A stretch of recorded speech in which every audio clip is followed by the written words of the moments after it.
It really is an incredible film. It's out January 15th in the UK, and we have two of the film stars here. So please put your hands together and welcome Domhnall Gleeson and Will Poulter. Come on, guys.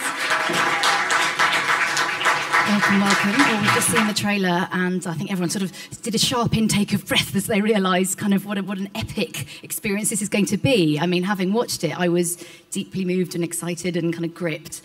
What brought you both to the project, and what did you get out of it, if that's not too sweeping a question? No, not at all. How did we first come about to be involved? Yeah.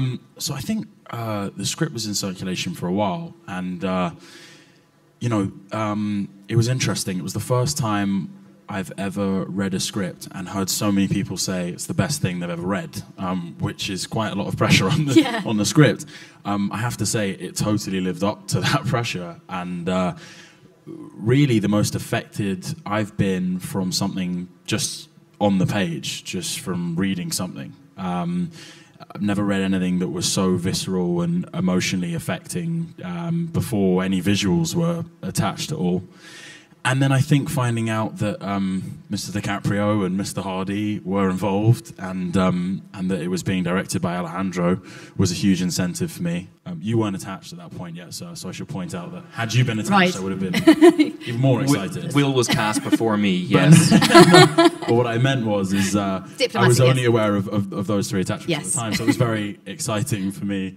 And even the chance to audition was huge, and couldn't believe I got the part. I felt very lucky.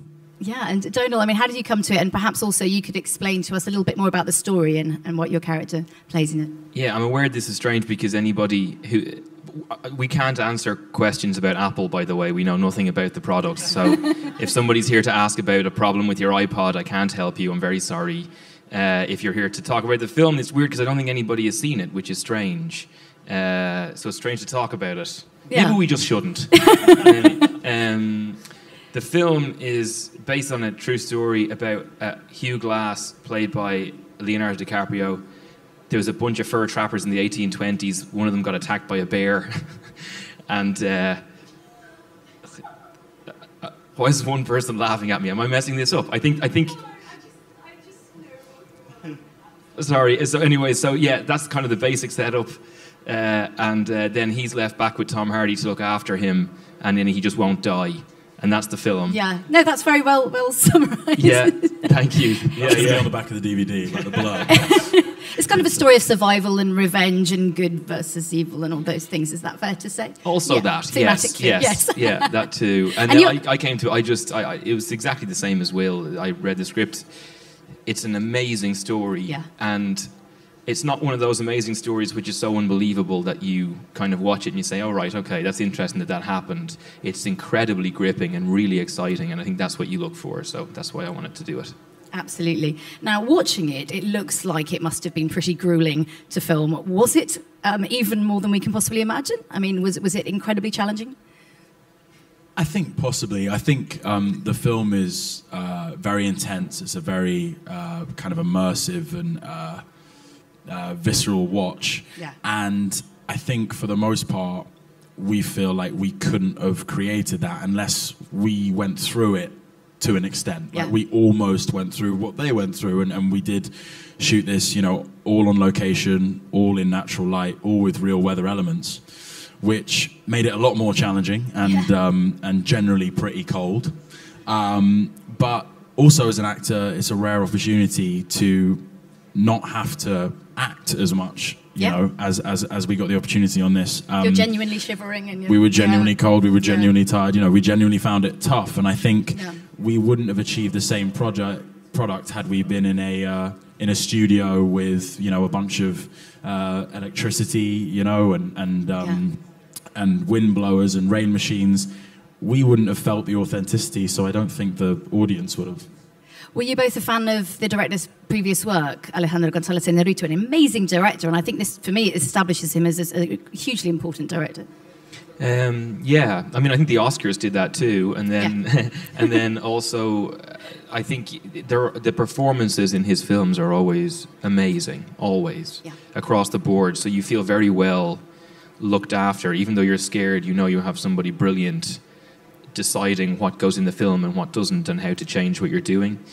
And then they also screened Birdman for us right before we started shooting, to show us some sense of this tightrope we were walking, about these long takes, the kind of choreography, but then also the invention that has to exist inside of that. So we were already incredibly excited to work with him, and then they showed us the film, they showed us Birdman, and it was just even more incentive to try harder and to believe more. Well, you were both absolutely brilliant in it, may I say. Terrific. I mean, you mentioned Tom Hardy and Leonardo DiCaprio. How would you describe them both individually and the experience of working with them? I think the parallel that exists between Tom and Leo is absolute professionalism. You know, they're two very, very focused individuals when they're on set.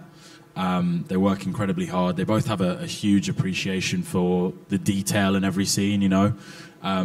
You made the point earlier that, you know, when Leo comes onto set, you know, he's not guilty of what a lot of actors are guilty of, which is kind of making it about their own personal performance a little too much and not being kind of considerate of other people. And Leo and Tom, for the massive responsibility on their shoulders and for, you know, as much as they had to do, it was so impressive that, you know, they considered absolutely every element in the scene, and they were as collaborative as they were, and you know, they really did work hard to make every aspect of the movie as good as possible. They weren't just out to, you know, rep their characters and then kind of be done with it.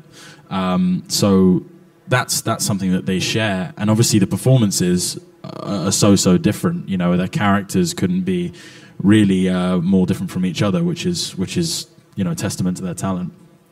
Domhnall, that's something that people do say about films like this, which are quite sort of intense in nature, is that you kind of need to let off steam while you're filming. Did you guys have time for fun and games off set, or was it? No, we would sit around and talk about the script, do character work. Fun, didn't you? I did. I thought it would be you if it was anybody. Yeah. I said, not on my set, Leo.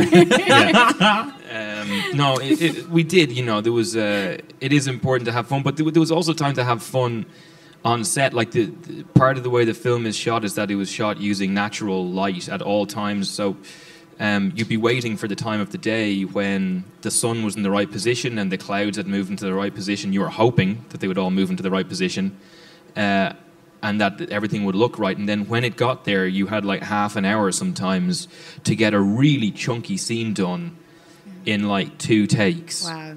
So the pressure was incredibly high, but it also means that when you either get it, or when you're in the lead up to it and something goes wrong and you have time to laugh, right, you tend to laugh a lot. I mean, we did sit around, and I laughed a huge amount on the job, but then once things got serious, it got very, very serious. So knowing which bit is which, it was very important. Yes, no doubt. Yeah. You guys seem like you bonded on set, or were you kind of chums before? Yeah, you two. We hate each other. Yeah, okay, all right. We'll move on from that. Sorry, awkward question.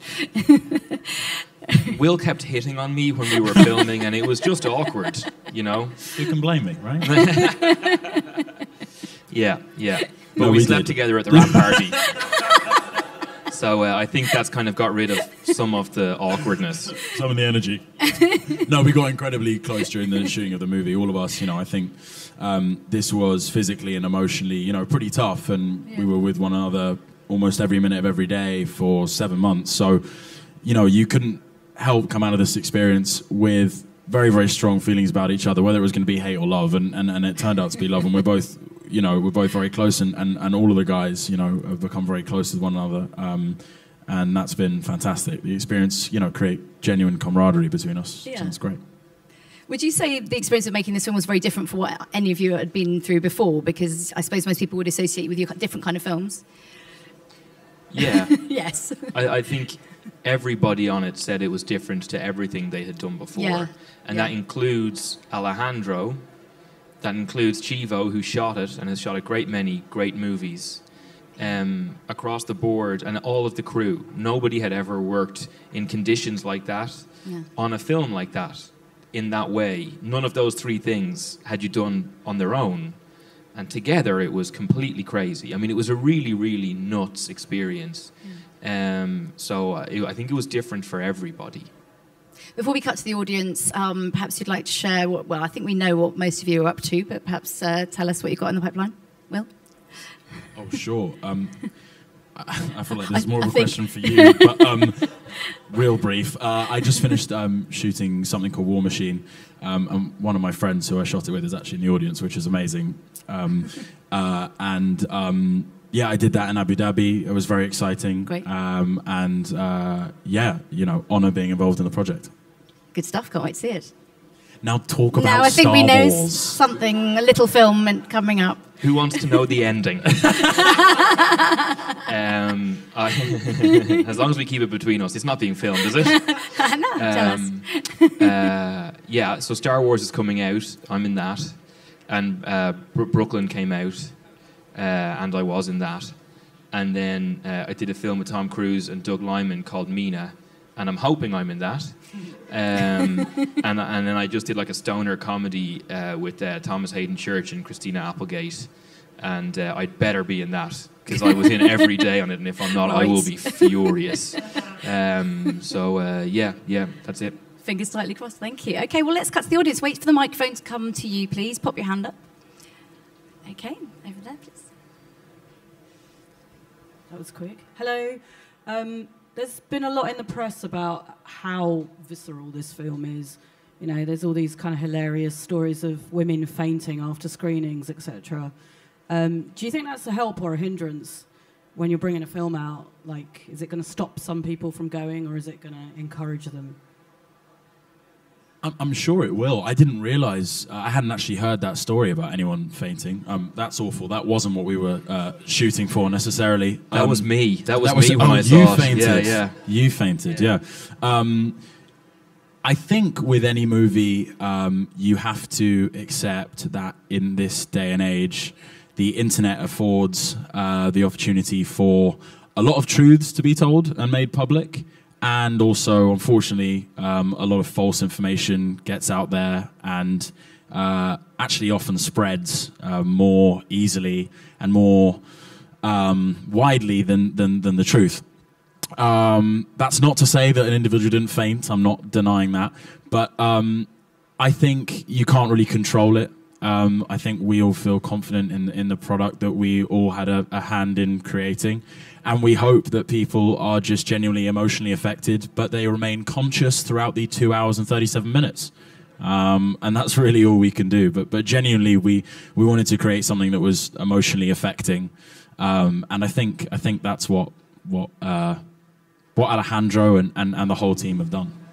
I think it's also better to be overcome by emotion and faint rather than have no emotion and fall asleep. And I think the film is very, very affecting. When I saw it minute to minute, it was so exhilarating that it was almost overpowering at times, but it was always entertaining, which I think sounds wrong almost given the subject matter. But minute to minute, I couldn't wait to see what happened next, even though I knew. I think that's the kind of film you always want to be in, and that's the kind of film I want to watch, regardless of if a little bit of it makes me feel a little worried for Leonardo DiCaprio. Thank you. Great answers and good question. Thank you. Okay, got one up here. Thank you.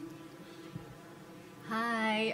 I don't know if you're allowed to tell us, but are you back for the death cure like you should be? Do you know what? I genuinely don't know. For anybody who doesn't know what we're on about, I did a film called The Maze Runner. The second one's called Scorched Trials. The third one's called The Death Cure. I play a character who's supposed to be in it. I don't know. You don't? I wish I could tell you. Already, didn't they? No, they've shot the second one and that came out. No. And I wasn't in that, so it's better for it. And I might be back to lower the general quality of the third. You better talk to Wes. But I'll have a word with Wes. I will drop him a text. I'll do my best. Yeah. Good. Oh, that's nice. Okay, there's another question in the front row here. Thank you. Pass the mic down. Thank you. Hi, Ho. Careful. Did you almost faint there? Is that what happened? Yeah, obviously. You almost fainted. Looking at you, obviously. Just the trailer. Yeah, it was the trailer, obviously. No, I was wondering, I read obviously a lot about the fact that you shot it in natural light and the situation was quite grueling to shoot the movie. And just as a personal question, did you feel sometimes that you weren't allowed to just act that? Like, why couldn't you just act like being cold or anything? Did you feel, I don't know, like they didn't trust you to do that? It's just my personal question. I don't know how you feel about that, and I'd actually like to know how you feel like an actor, because I feel like you're not trusted to actually act. It's easier to be cold than to pretend to be cold. It's easier to just do the scene and not think about having to pretend to be cold, rather than thinking about the scene and pretending to be cold. So I was fine with it. I quite like the cold. If I have to be in the heat, I get very cranky and I want to punch someone. So I was really happy to be in the cold. But it was, I think we all knew that he was pushing us to places on purpose. Alejandro wanted it to be difficult. He didn't want this to be easy, and he wanted it to be a journey that was going to be very difficult to go on, and to push all of ourselves to our limits, including himself and including the crew and everybody. And I think when you see the film, I think that will make sense, because what's in front of you, to me, doesn't look like acting. It looks like terrifying, brilliant, horrifying real life. And I think that's kind of part of what makes this film special. Yep, great answer. Anything to add there, Will? No? I can't, no. No, jolly good, okay. Anyone else with a burning question about this or anything else? We have one back there, thanks. Hello. Obviously we haven't seen the movie, but we've seen the trailer, and you guys being up there, and there's no women in either the trailer or, I don't know. Are there women in it? And are they good? Like, what are they like? There are women in it, and they are equally good, if not better than the movie. That's up to you, I suppose. But yes, there are women in the movie. There's some incredibly strong female characters in the movie. Most of Glass's actions in the movie are motivated by his wife and his son. Family is a kind of key theme within the movie, and I can't really say any more without giving away something quite important. But a female character is very, very central and influential in Glass's survival tale, is what I'll say. Nicely put, yes, but I would agree. Yes, there are women in it. I can back you up on that. I have seen it, and there Thank are. you. Yes. Any other last couple of questions? Can't quite see at the back there. Any more for any more? Well, I've got a few more things to ask you guys before we go. You talked about getting on well on set. How did it feel once you finished filming such an intense experience? Does it kind of feel like, it kind of everything sort of dawns on you? Yeah. I think it was... By the end of the film, I was ready for it to be the end of the film. It had been a very intense, very long shoot, the longest shoot I'd been a part of. And when it was over, it took a little while to get back to normal life. You know, it was a strange world to exist in for a long period of time, and away from everybody who you know. So like this group of people, and it is, you know, it was mostly men who I was dealing with in the acting side of things day to day. Fur trappers at that time were pretty much exclusively men, but that group of guys in the hotel were my little family while I was away from home, and then I went back to my real family, which does include women. Yes, yes. and that was great. But the two worlds felt so separate. It was a strange one going back to normal life. It must be a bit of a culture shock at the end of the film. Oh, for sure, yeah. Did you kind of like go back home and have a lovely meal and go, feel all warm and cozy? We ate quite well in Calgary generally, actually. Yeah, we did. Will found some pretty amazing places to go to. Yeah. Yeah. What about awards? Because obviously the director has did brilliantly at the Oscars last time. I've got big hopes for this. What do you guys reckon? You know, I don't know. I think, again, slightly returning to the point we made earlier, I feel like for us that wasn't an objective going in necessarily. I mean, I can't speak for Alejandro really, but I'm not sure he would have made this with the sole purpose of winning an award. I think that will be a fantastic bonus, and I'm sure if it's awarded to him, then that's kind of that would be deemed credit due, and you know, he'd be a worthy he'd be a worthy acceptee. Is that what we're saying? Winner. Winner. Let's go with winner. Let's go with winner. I'm dyslexic. Who am I kidding myself? Winner. He'd be a worthy winner and a recipient. That's what I was looking for.